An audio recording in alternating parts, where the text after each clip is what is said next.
Hey everybody, welcome back to Fedder's Heavenly Honey and Bee Removal. Today we're going to be building these feeders for the two frame mating nukes.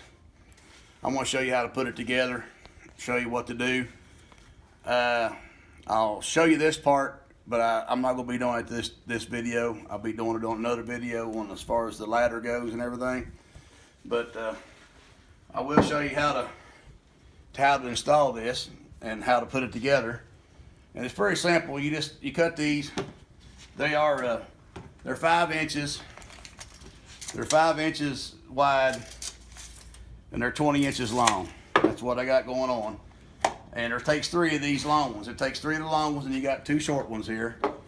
And then when you cut these short ones, they're going to be 5 inches, of course, by looks like 3 3/4. So what I do is I use Titebond 3. It's a waterproof glue, water resistant.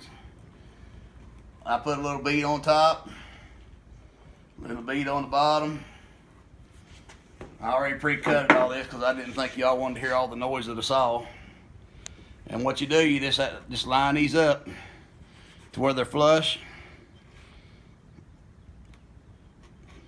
You want them to where they're just smooth and flush, and then you just put a staple in. And I'll usually hit both sides at the same time. You might not do this way, but that's fine. Everybody does their own thing. And a lot of people, they just kind of give her a hit. Make sure you keep your fingers out of the way of them staples too, because they have a tendency of coming out. It don't feel good. Ask me how I know. It hurts. But I'll turn this thing sideways, and then what I do is I just put it on here, and you just want to get it to where it just feels like one piece of wood. Just to make it, you shouldn't feel no edge or nothing. And you just kind of give them a hit down there.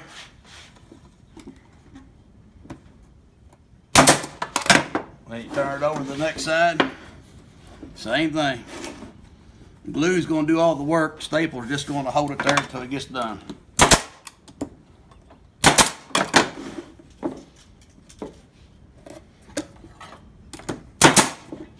Then I just kind of give it a couple of this. Now, I use the enforcer. I call this the old mole. Old mole's good for tearing stuff apart, but he ain't worth a darn for finish work. But he's pretty good about rubber staples in. Now what you got is this right here when you're done. And actually, if you think about it, that's almost all you need for a sacrificial fence for the chase or for the side. Anyway, you take your blocks and you just put a bead of glue around the around 3 sides of it, and you just kind of stick it right down in here. It's a tight fit. This is where old Mo comes in at. Sometimes you need a persuader. I like good tight fit joints. And if you'll look here, it's all flush. It's what we're looking for. Give it a hit.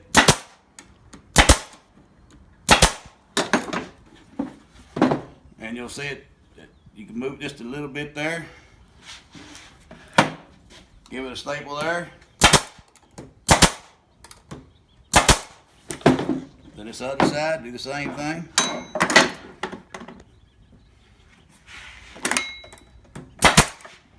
I'm not no carpenter by any means.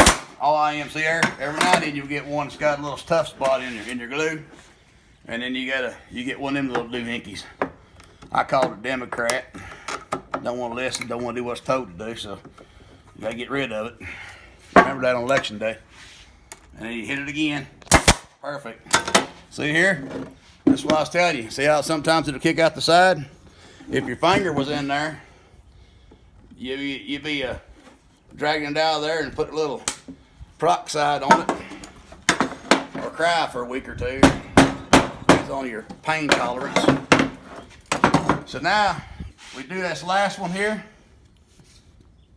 you see this is going along pretty quick once you get all your pieces cut out. I just sat up one day and cut everything out I need cut out. I figure out how many I'm gonna build. And then I just stick them in there. Look at there, I almost done it perfect. See how it's sticking up there? Just take old Mo there. See there? And if you get him in too far, perfect. But you want to make sure you shove it down good. You don't want no air gaps. Sometimes you have to take old Mo and tap him a little bit. Perfect. We're in there. So he's in right there. So we're gonna give him a staple. See there? Another stubborn one. See Mo come in handy there, didn't he? See air come out? Just kind of. There we go. Perfect. See, you don't got to be a professional carpenter. You just got to be a willing beekeeper. You want to save a little bit of money. That's all this is. I mean, you kind of want to make it look good, but as time goes on, you'll start getting a little better look at it, see? And that, well, see here? So there, look at there. Glad my finger wasn't there, it's here.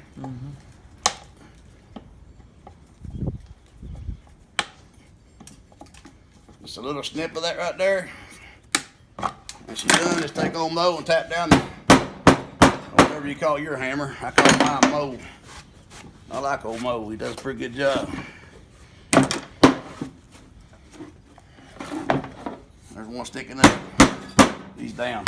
All right, that's all there is to building a feeder for one of these